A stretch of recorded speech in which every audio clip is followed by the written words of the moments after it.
দর্শক, আমন্ত্রণ জাতিসংঘ জনসংখ্যা তহবিল ইউএনএফপি এর সহযোগিতায় নিরাপদ মাতৃত্ব দিবস 2014 উপলক্ষে আরটিভি বিশেষ অনুষ্ঠানে আপনাদের সঙ্গে আছে আমি রোকেয়া প্রাচী।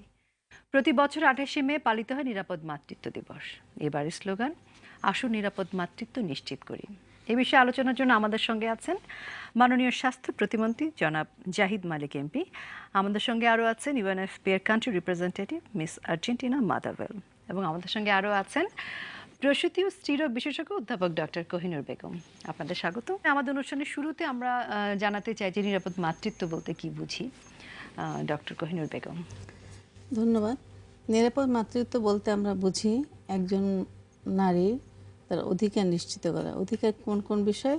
সে প্রেগনেন্সি নিবে কিনা সেই বিষয়ে তার অধিকার আছে, এবং যদি প্রেগনেন্সি হয় তার প্রেগনেন্সি আনইভেন্টফুল যাওয়ার জন্য তার এন্টিনেটাল কেয়ারের প্রয়োজন, এবং প্রসূতির সেবা পাওয়ার সে দাবি রাখে, এবং একজন দক্ষ প্রসূতির সেবাকারী তার সেবা দেওয়ার জন্য সে বিষয়গুলোকে নিশ্চিত করবে, এবং প্রসব পরবর্তী সেবা পাওয়ার সে অধিকার রাখে।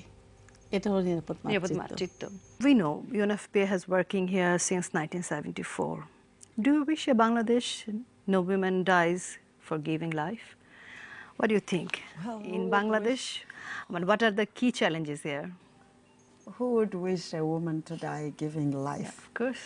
Nobody. I don't think no one in their right mind. Of course. And of course UNFPA is supporting the nation government to make sure that no woman really dies giving life, because that should be a joyous moment, not a moment of sadness. We support the government with right now the institution of the midwifery as a professional, because we don't have enough doctors to go around to be in the whole country where they need to be, and you have many other areas that the doctors are dealing with, and the so women midwives and women trained. actually prefer to give birth with another woman.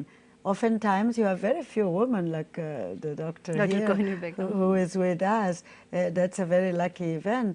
It is very good. But very few of them are women. Most women do other trainings, not a doctor. And the women, when we did a survey, said that one of the reasons they wouldn't go to the hospital, one, it is their tradition to give birth at home.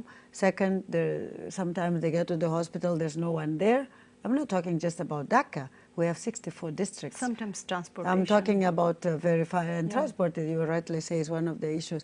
But another very critical area is that they said they don't want to give birth with a male doctor. Because of the cultural tradition and all that. They prefer to have another woman, maybe to hold their hand and spend time with them, encouraging them. And the midwife is critical in doing that. And that is why today, the Honorable Minister knows, we have midwifery training in 10 medical colleges.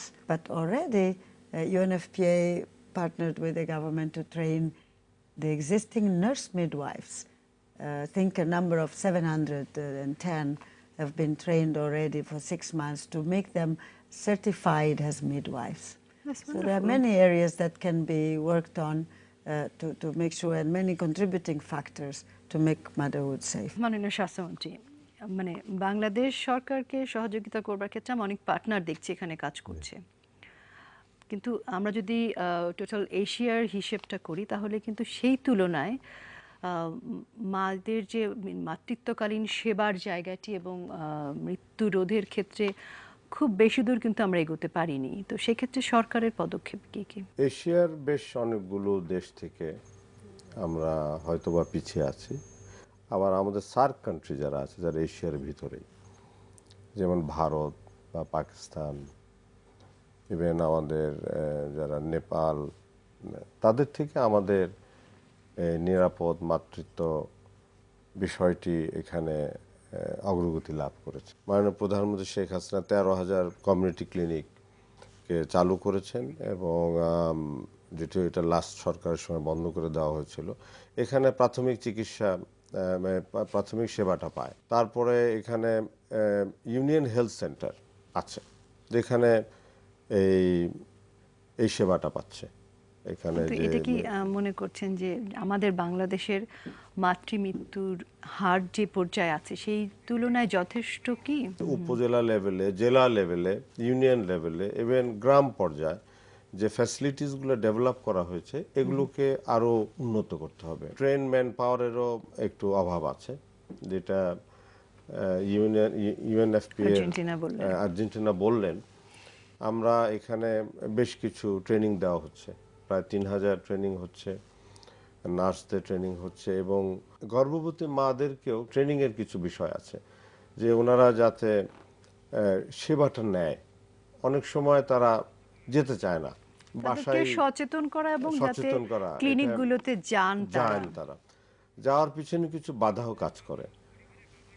যারা মা বাবা আছেন তার বা husband আছে এতটা সচেতন নয়, মানে তাদের যে এক ধরনের অন্ধত্ব আছে যে পুরুষ ডাক্তার কাছে যাবেন না বা হসপিটালে যাবেন না, এইগুলো থেকে বেরিয়ে চিকিৎসা সেবা নেয়ার জন্য উদ্বুদ্ধ করার যে সচেতনতার যে কথাগুলো আর্জেন্টিনা বললেন, তো এই যে সচেতনতার জায়গাটিকে আরো বেশি করা, অর্থাৎ অ্যাডভোকেসি যে জায়গাটি, সেটা আমরা করছি। আমরা ধরেন এই মিডিয়ার মাধ্যমে এটা করা হচ্ছে। তারপরে যে ওখানে কমিউনিটি ক্লিনিক হেলথ ভিজিটার থাকে, যারা বাড়ি বাড়িতে যায়, যে বোঝানোর চেষ্টা করে এবং তাদেরকে উদ্বুদ্ধ করে যে আপনারা কমিউনিটি ক্লিনিকে আসুন বা ইউনিয়ন হেলথ সেন্টারে আসুন বা উপজেলা হেলথ সেন্টারে আসুন। আপনার কাছে এই জায়গাটায় আবার ফিরে আসবো, কারণ এখানে অনেকগুলো ইস্যু চলে এসেছে। আমি এই প্রসঙ্গে ডক্টর কোহিনুর বেগম কি বলতে চান সেটা শুনে তারপর আমরা আসবো, কারণ আমাদের একটা বড় ইস্যু আছে যেটা হচ্ছে বাল্য বিবাহ। 3 ডিলে আমাদের বন্ধ করতে হবে। 3 ডিলে মানে ডিসিশনের ডিলে, আসার জন্য হাসপাতালে আসার ডিলে, হাসপাতালে এসে সার্ভিস পাওয়ার ডিলে। এই 3 ডিলে যদি আমরা ওভারকাম করতে পারি তবেই আমাদের নিরাপদ মাতৃত্ব নিশ্চিত হবে। সেখানে যারা সার্ভিস দিবে বা তাদের লজিস্টিক লাগবে কিংবা সে সমস্ত কিছু শুধু ম্যান পাওয়ার থাকলে তো চলবে না, সেখানে ওষুধপত্র লাগবে, ট্রেন ম্যান পাওয়ার যারা সার্ভিস দিবে, এবং লজিস্টিকও লাগবে, তার পর্যাপ্ত ওষুধ, পর্যাপ্ত সমস্যা সবকিছু মিলে। শুধুমাত্র ওখানে ম্যান পাওয়ার প্রেজেন্ট থাকা কিংবা লজিস্টিক একা চলবে না, এভরিবডি, এবং তাদের সময় আসতে তো হবে। এমন ডিলে অবস্থায় আসে যে তখন কিছু করার থাকে না। হয়তো আরেকটি বিষয় আমাদের আসলে বোধহয় নজর দেওয়া প্রয়োজন, সেটি হচ্ছে যে কন্যা শিশু বিবাহ।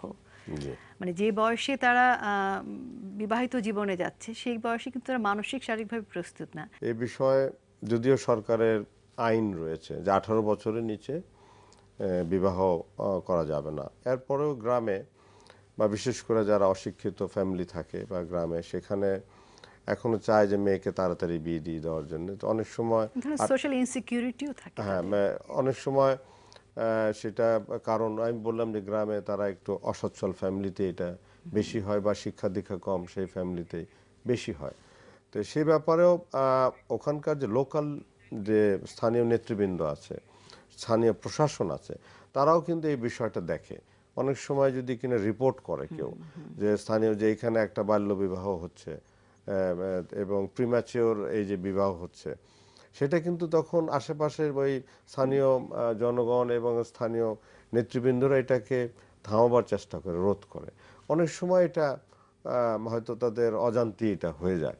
তো আমরা মনে করি যদি লোকাল লিডার যারা আছে, লোকাল গভর্নমেন্ট এই ব্যাপারে আরো বেশি জোরালো ভূমিকা রাখে এবং বিশেষ করে কাজী যে বিবাহটা সম্পন্ন করে, সে জানে যে 18 বছরে এটা বিবাহটা সঠিক নয় এবং আইনসম্মত না, তাকেও যদি সে জানে যে এটা যদি সে করে তাহলে সে প্যানালাইজড হবে এবং তাহলে পরে আমার মনে হয় এখানে একটু আপনাকে একটু সাপ্লিমেন্ট করতে চাই। তার জন্য যে নির্ধারিত শাস্তির ব্যবস্থাটি রয়েছে সেটি এত সামান্য যে সেই শাস্তিটি আসলে তাকে ভয়ের ক্ষেত্রে আসলে এর থেকে বিরত থাকার জন্য উদ্বুদ্ধ করে না। তো এই ক্ষেত্রে আইন তো খুব জরুরি একটি বিষয়। আইন রয়েছে, মেবি যে অতটা এফেক্টিভ না, বা এটা আরো হয়তো আরেকটু আমরা কড়াকড়ি করতে পারি, এই বিষয়ে আমরা প্রপোজাল দিতে পারি। কিন্তু আইনের প্রয়োগটা বড় বিষয়। আমরা অনেকেই জানি যে এটা একটা 18 বছরের নিচে বিয়ে দিলে বা অপ্রাপ্ত বয়স্ক একটা ছেলে বা মেয়ে বিয়ে করলে পরে সে যদি সে গর্ভবতী হয়, সে শারীরিকভাবেও ফিট না, মানসিকভাবেও ফিট না, এবং যখন সে এই প্রসেসে যাবে, এই 9 মাস প্রসেসে যাবে, সে নিজের জীবনটাও ঝুঁকিপূর্ণ এবং যে শিশুটা জন্মগ্রহণ করবে তার জীবনটাও ঝুঁকিপূর্ণ। তো এই বিষয়ে সেও অতটা ওয়াকিবহাল না, এবং তার যে স্বামী সেও তো কাছাকাছি বয়সেই থাকে, সেও এটা তার অবশ্যই। পক্ষে এটা সম্ভব হয় না। In our country, we know the early girl child marriage. What about your opinion? Naturally, in Bangladesh and in many Asian countries and in some other African countries, the issue of child marriage contributes a lot to the burden of maternal death. Yeah, of course. Not just maternal death, mortality, but morbidity as well. Because when you look at the age of children that are getting married, soon after marriage, of course, it is legitimate, and that is tragic. Because the country is losing out on many accounts, not only on the human rights of that child, on the potential productivity later of that child getting educated and then contributing to the country. I will be just taking the question from her.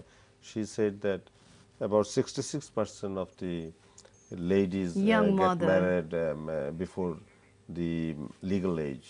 I think that statistics may not be correct.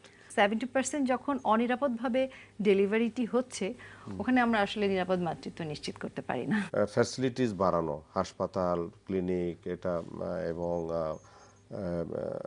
মাতৃসদন এবং এই সমস্ত প্রতিষ্ঠানগুলো অনেক বৃদ্ধি পেয়েছে, এবং এখানে ডাক্তারের সংখ্যা, নার্সের সংখ্যা এবং মিডওয়াইফারি যেটা বললো যে ধাত্রী, যেটা যে এই বিষয়েও সরকার যথেষ্ট পদক্ষেপ নিয়েছে। প্রায় 8,000 এখানে মিডওয়াইফদেরকে ট্রেন করা হচ্ছে, যারা গ্রামে বাড়িতে যে যারা ডেলিভারির কাজটি করবে ট্রেন করা হচ্ছে, যারা আসবে না এখনো আনা যাচ্ছে না, কিন্তু সরকারের টার্গেট রয়েছে বাই 16 2016-র মধ্যে এটাকে 70 থেকে 50-এ নামিয়ে আনা এবং আরো অ্যাওয়ারনেস, মানে এটাকে মিডিয়াতে এবং সামাজিকভাবে এটাকে যদি আরো অ্যাওয়ারনেসটা বাড়ানো যায় এবং আরো অনেক তাদেরকে বেশি advocacy যদি আমরা তৈরি করা নিয়ে সম্ভব। আসতে পারি এই জি। সমস্ত হসপিটালে, ক্লিনিকে, কমিউনিটি ক্লিনিকে যদি নিয়ে আসতে পারি, যেটা চেষ্টা চলছে, তাহলে এটা আমি মনে করি অবশ্যই কমে যাবে, অবশ্যই এটা অ্যাচিভেবল।